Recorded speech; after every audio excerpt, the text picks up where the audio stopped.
Meilleur VP bonne année na balandi nyoso émission lisolo ya Congo totomboli bino et mobu elamu année 2021 année 2021 na lisolo émission na bino bolingaka mingi émission lisolo ya Congo tofungoli lokasa ya sika yango ezali kaka na makomi oyo ya professeur José Adolphe Voto oya komela kabiso na lisolo tote ko beta auto saki nango 2020 ezalaki lisolo ya ba mituka o ekenda sango na République démocratique du Congo na neo 2021 na janvier oyo professeur akomaki pe makambo ako auto lisolo to beta lelo yebisaki biso ninga expliquaki biso avant to bande émission lisolo akomango. Et ça est déjà une année, ce qui n'a s'est trompé.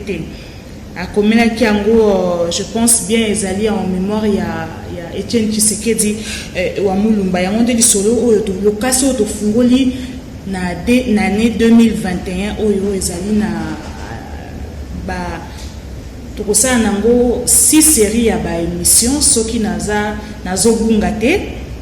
Toko expliquer bino malembe lokaso to fungoli na kati ya émission lisolo ya Congo au professeur José Adolphe Voto ako expliquer biso mais batu babengi comment émission esili bosuki ba idée ezali susute professeur azokoma susute non émission esilité professeur azokoma kaka koma azali ne tozolo baza professeur azamolakisi donc je pense à kotika kokoma ti mokola kokota na kunda moko azana na bomoi akokoma kaka émission esilité professeur azokoma kaka émission ba rediffusion de bokomi esalamaki ebele ezalaki pour na ba biso stoyebi to na année 2020 ezalaki ba festivité na mois de décembre professeur pe to tikilaki etant apema azape na libota azape na bana azape na mwasi to tikaki apema a passer ba festivité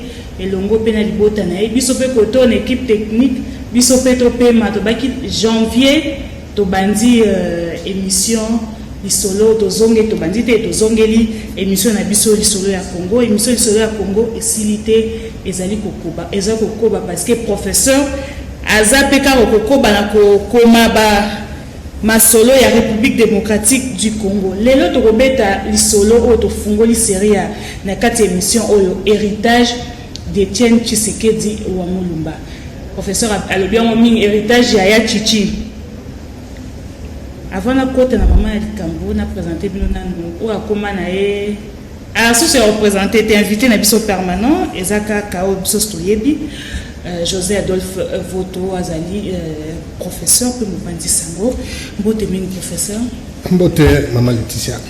Boni Nzoto, santé malam. Kimia, Ngaelamu, Mobumo Lamu, Sengo, na kutana na ba téléspectateurs et à Canal King Télévision.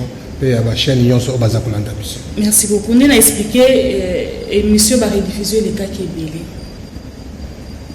Bengi émission Katani Bolembi professeur a pomara sous-souté et tout le baiser qui n'a pas ba festivité au carandenge les cas qui to ba être aux ongles na mois de janvier. Les lots professeur ou elbiso ma commune sous héritage il y a Etienne Tshisekedi ou Amulumba.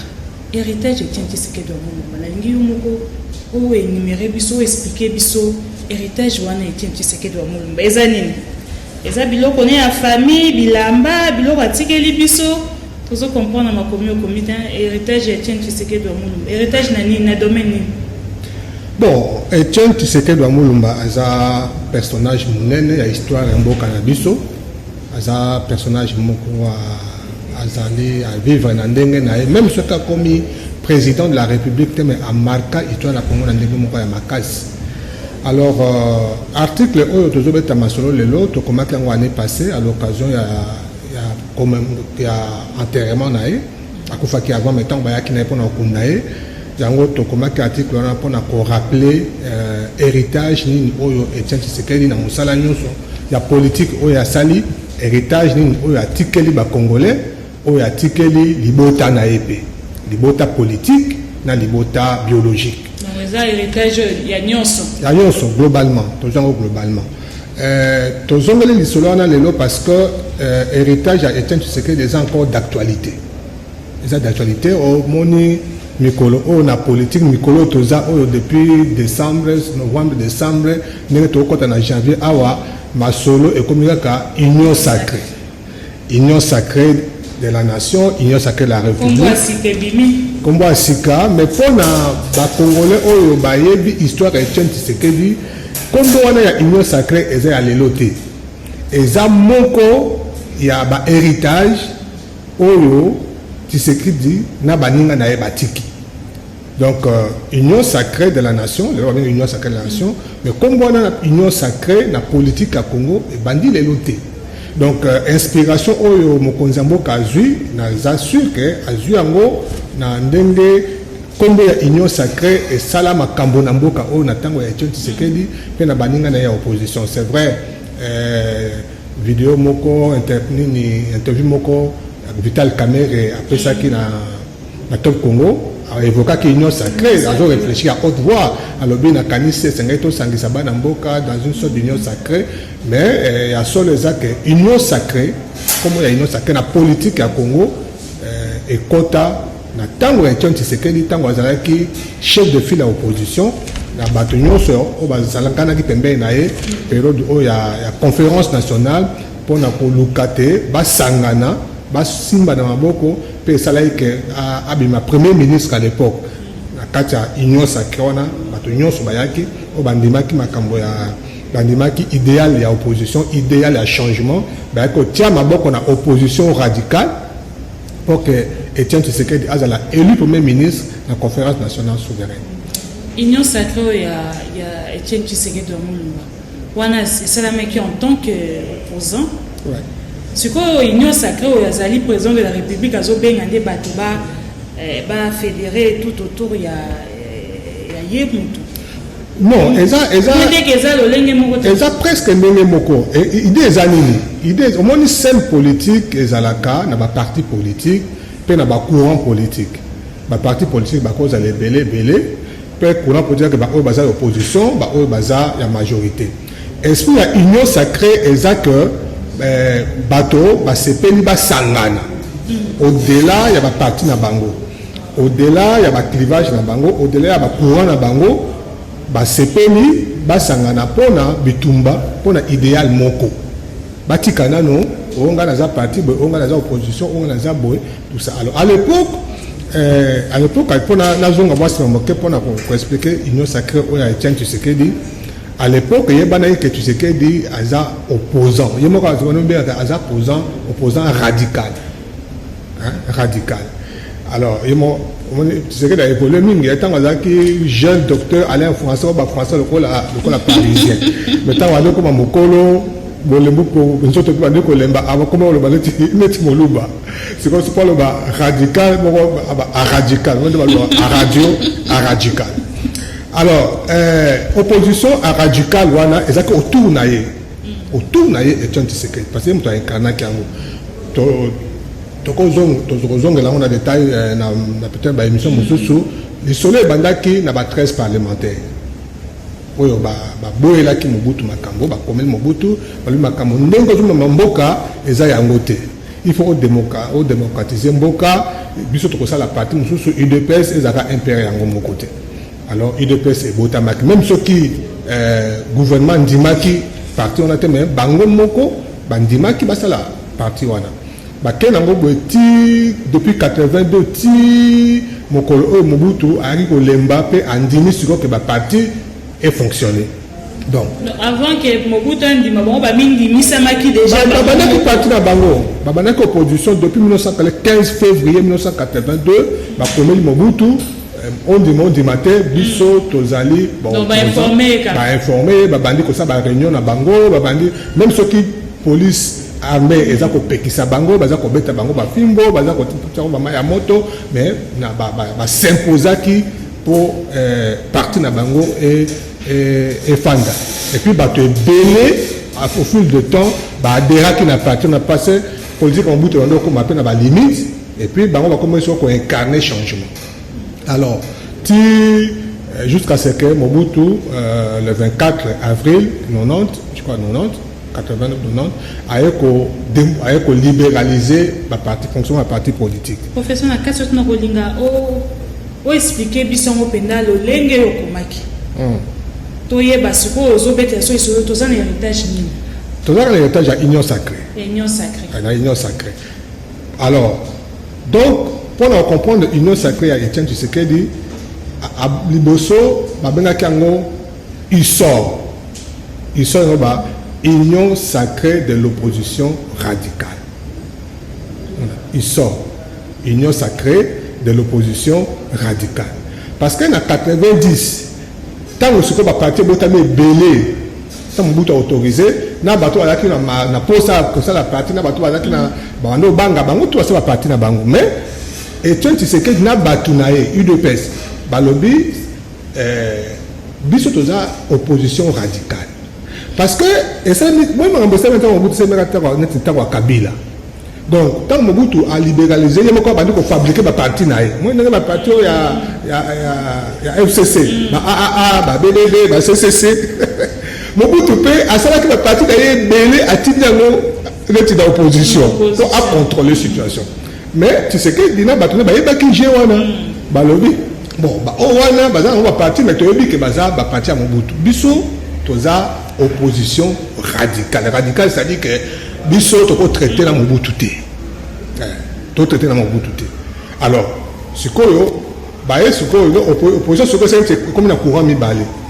Ba parti oyo baza penza ya opposition ya solo opposition radicale na ba parti à l'époque bengo ba parti alimentaire c'est-à-dire que basala ka pona mbuta pesa ngombongo mbutu ndo financer bango tout ça basala ngo il sort union sacrée de l'opposition radicale union sacrée pona nini parce que UDPS a monique avant que le Bitumba yemo côté alors ba parti mususu oyo UDPS a ndima que baza penza ba parti ya solo a sangani na bango ba parti mususu o monete baza ba parti ka ya wana ba boyi bango mais Bitumba ezaki makasi na conférence nationale ba bondi pour la conférence nationale Bitumba siko ezaki makasi ba koma itina niveau que ba pour na premier ministre na conférence nationale candidat ya opposition o ya yebana ki ya makasi et ya ki Etienne Tshisekedi mais ba moni que ceux qui ba Mobutu a fabriqué ma partie belé.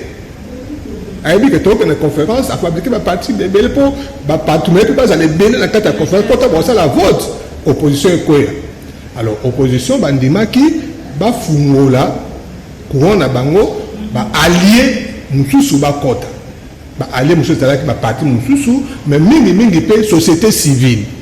Et on a société civile et ma casse. On a combo le col babati le kwebo le loi comme politicien comme homme d'affaires to yebela que azande monta société civile azole comme mo sala kapi ambasala la lelo mo sala oyo wana babati ba osala ba so ba docteur Sonji ba kapi amba ya tambo wana do ba makasi na nini na société civile sikoyo pour moi Bitumba société civile c'est pas revendication Bitumba pe opposition et ça revendication ba monte to bunda Bitumba moko to sangana sikoyo il sort union sacrée de l'opposition ba epotia na suka allié et comme isoral comme ils ont changé échanger ba évoluer de ba comme belé sikoyo union sacrée de l'opposition radicale et alliée ba eko comme belé. Donc, on a ce que moyen, Mobutu, na bâtonnet, FCC à Kala, à l'époque. FCC à Kala. Comment l'histoire des Académies, quoi? FCC à Kala, il y a Mobutu, les forces du conclave. Moi, quand FCC à la carte, force du conclave. C'est ça qu'on appelle FCC. Donc, il y a un que tout le monde se peut battre, et l'on passe exact. Donc, d'une part, il y a la force de conclave. Conclave, il y a place où. Makamba conclave, il y a Bakingakati. Il y a Kisantu. Il y a Lumbashi. Et bien, il y a Nenge Moko. Il y a conclave, il y a une stratégie. Donc, la force proche de Mobutu, il y a la force de conclave. FC. Donc bango pe sangani c'est comme deux courants. Kotoyo les forces politiques du conclave FPC forces politiques du conclave Kotoyo Isoral union sacrée de l'opposition radicale et alliée. C'est comme on est deux forces au bakene qui bitumba la conférence nationale na pour passe à la vote et puis Etienne Tshisekedi a gagné qui élection à la comme premier ministre. Il faudrait pas nommer premier ministre. Pour ce quoi ça a combattu par complication mais en tout cas deux forces au Sangana qui en bref pour la kolobake union sacrée au toza kolobalelo inspiration nango et outil entre autres héritage ya Etienne Tshisekedi na baningana. On peut trouver question dans quatre héritage politique et Etienne Tshisekedi atikeli biso. Ya solo. Et ça l'un des héritages ya politique parce que héritage politique ya Etienne Tshisekedi déjà mené.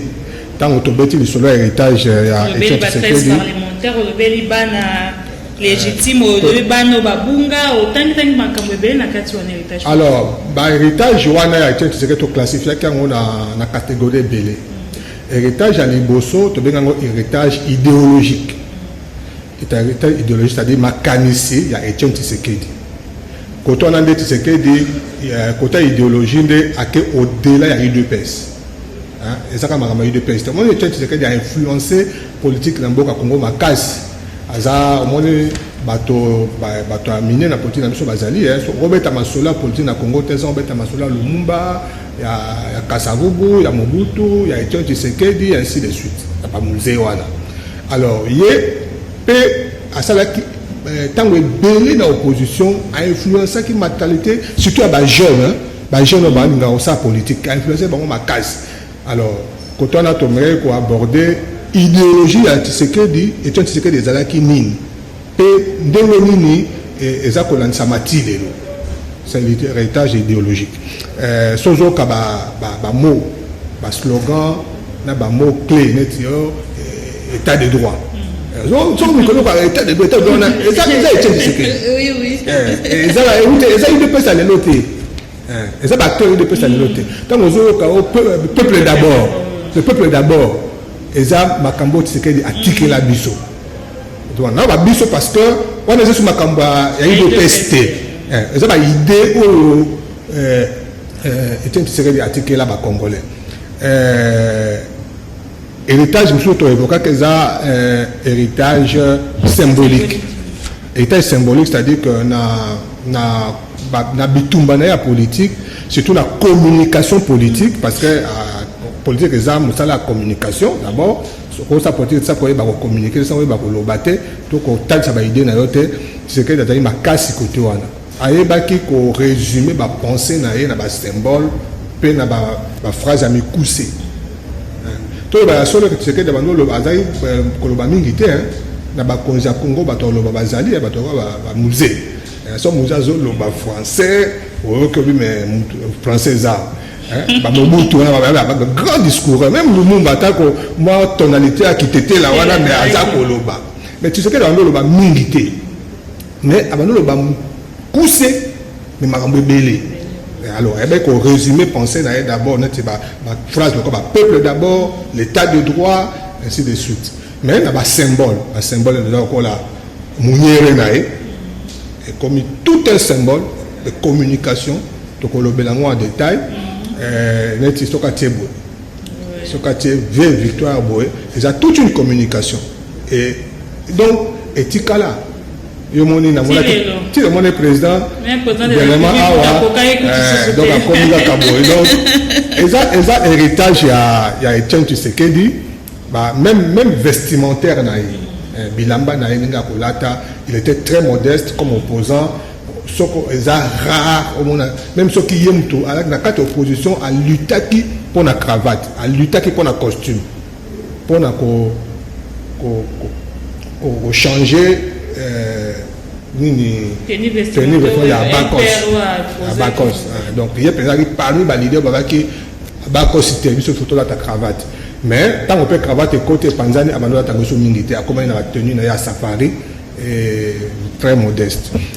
Donc ça la symbole au article libiso héritage mususu auto abordé to le héritage politique na héritage politique on a tobeti masolo ya bana Tshisekedi to ba que azana famille biologique mais d'abord à la famille politique. Alors la famille politique à Etienne Tshisekedi a boti bana ebele aboti bana ebele na kanisi soki par absurde soki balobi mokupe moko babi bana Tshisekedi nyonso basa les choses politique na Congo te et copé sa vie. Moi je crois que 3/4 des politiciens congolais ba okwe non bato ebele o bana scène politique lelo ezala na peine to na musika de près ou de loin inspiration na bango modèle na bango école na bango eza Etienne Tshisekedi. Alors to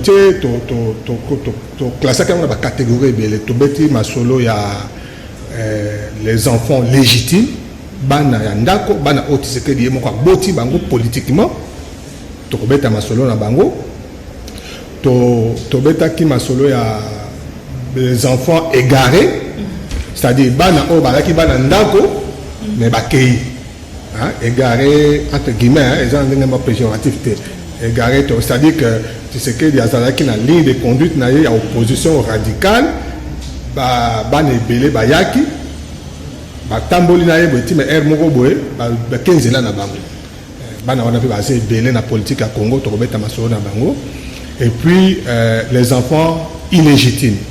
Les enfants illégitimes, c'est bana oyo botité. Mais bazaba na yo. Zomona.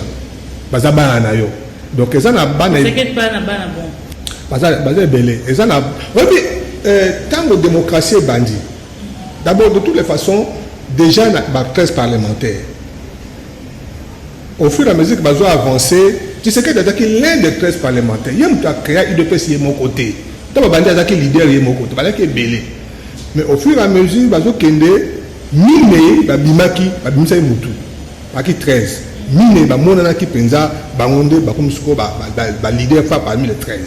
Et puis au fur et à mesure, il y a Kende, finalement, tu sais que des Akomi Koti Kanaye Moko. Alors, et comment qui est Moko Azako incarné opposition? Donc, les jeunes et belés à l'époque, au Bango ça la politique, ce que l'Union sa politique, soit Hollanda, Mobutu na Batunae, FPC, ou soit Hollande Tshisekedi. Alors, les jeunes et belés, Tshisekedi. Moussou Bayaki na UDPS. Il y a les enfants légitimes. Moussou Bayaki na UDPS, mais après, on a bien des enfants égarés. Moussou Bayaki Tshisekedi, mais il y a au côté dans UDPS. Baza ebele baza ko incarner donc idéal à Tshisekedi baza makamboka ni Tshisekedi ezala kolata munyere ezala makamba bave ezala makamba minga koloba ezala discours ka ni Tshisekedi mais bango baboyi ko kota na UDPS baza ebele yango na bengi bango des enfants illégitimes, des enfants qui ne sont pas de la maison, mais ce sont ces enfants tout de même quand ba mususu ba lekina ba UDPS na bango Tshisekedi yango bango tokobeta pe ma solo na bango héritage familial. En fait on a souka tokobeta pe le solo héritage familial tant tokobeta le solo héritage familial eza pona eza makambo ya famille ya privé eza que na politique tango muto osala politique na niveau wana bana na el biologique pe bakolanda pe famille na pe bakolanda ils ont une répercussion du colloque à famille. Ils ont exemple, il y a des exemples à musée, ils ont exemple, il y a Belé, Namboka Oyo, Bakitani, na politique, papa, na moi, na papa, na ba. Bazé Belé. Bazé Belé, ils ont la Mobutu, ils ont la déjà quand la catégorie, il y a 13 parlementaires. Héritage familial. Au moins, ma ça Mikolo. Donc, bana il y a 13 parlementaires, batombo. On se fait là. Donc, ils ont des famille, non seulement famille politique, mais famille biologique. Donc, bana nous sommes au balaki, bana ya ba compagnon, na bien on parce que comme finalement leader, bana ba compagnon Etienne, ba comme bozonga. Bozonga na famille. Donc, on met à l'isolo il y a héritage familial. Na kotanga ma kamunyo solobi donc motonyo sa kokotoro ko ba kimunyo sa na mwandambo ya Etienne Tshisekedi na kati na ye. En tout cas, on a osé le baron que les Congolais presque yoso. Tous en a moi été na Tshisekedi muke. Il y a un que héritage on est ça IDPS et ça au-delà ya IDPS.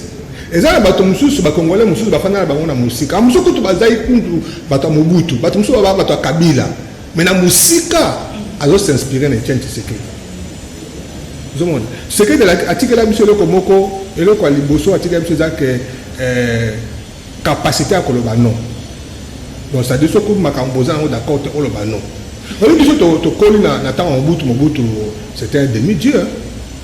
Donc biso président de Mobutu azala ki tout le monde a donc même ceux qui bo fandi na ndako papa na mama ba osola ba banga ke mutumo akoyo kama ka bisa Mobutu.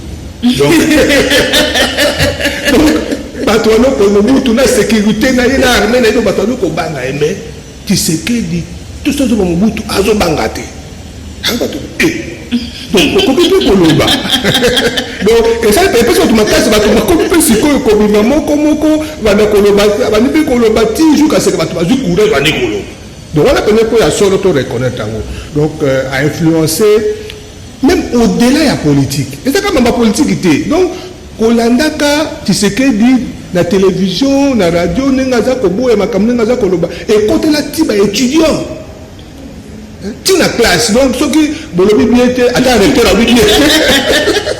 Mais c'est pas non. Tout ça, à côté c'est la mission et le quoi donc esprit à revendication, esprit à résistance. Il y a kobo, il y a makambuso que ça malongate, il faut kobo yango. Ça on doit le lui reconnaître. Héritage un peu de mon on peut pas moi nanaye. Oui, moi nanaye. Mais aussi abimisi nkoyo za katinaye jusqu'à bon, moi, on a qui est malin, mais jusqu'à non, le roi après, il faut échapper, parce que ce qui moi, a échappé dans le qu'on a se casé sur moi, n'a été. Il y a un moment au début, quand Félix a bandé Moussala, bah, tu vas au cas, moi, moi, on a été dans les moi, j'étais dans la été. Mais au fur et à mesure, tout le monde a bandé qu'on s'est démarqué, parce que c'est ça qui fait. Moi je dis que ce qui a fait que Félix a comme président, c'est d'abord parce que l'héritier de Tshisekedi, Etienne Tshisekedi. C'était ça sa force. Donc, à côté parti déjà, il y en a qui préparaient, même acteurs politiques qui va reconnaître le leadership. On se rappelle depuis,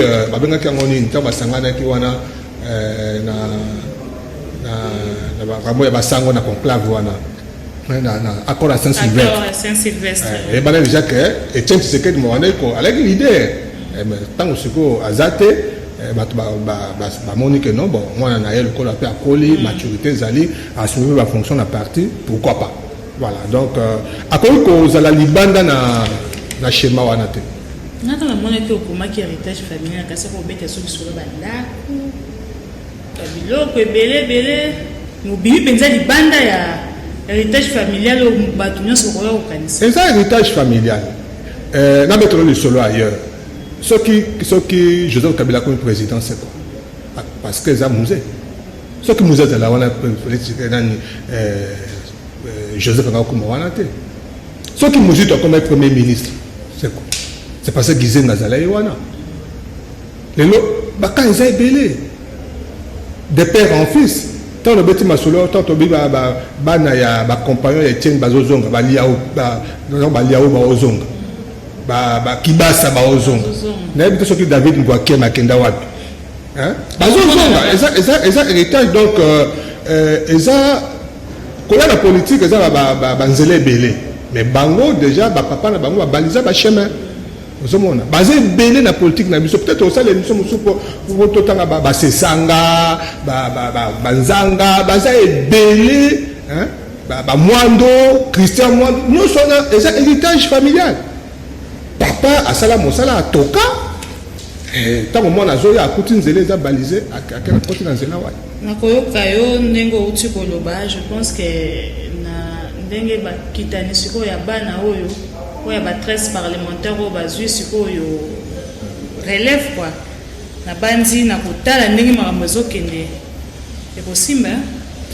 bon wana moyen se kasi prononcer batata exact basukaki biso tout oza kozwa na espoir que esimba mpona intérêt ya Congo mpona intérêt ya Congo mpe baza na intérêt ke basala makambo ke esimba mpona honneur ya bapapa na bango sino te eza oyebi ngai ntango naosola mingi na bafils ya papa mais bacatégorie wana mingi mpe tosola na bango je leur dis toujours une chose c'est pas facile d'être un fils ya papa papa asala kombo atia bar kuna ayebana Congo mba ayebana monde sikoyo apesi yo kombo olati kombo wana siko tango zoya il faut ça là tout oleka papa tant que l'équipe papa tu n'existes pas. C'est ça le grand défi. Il y a le fils et papa. Biso kuto toi fils et papa te donne biso bien. Place au souka là place au soukeli.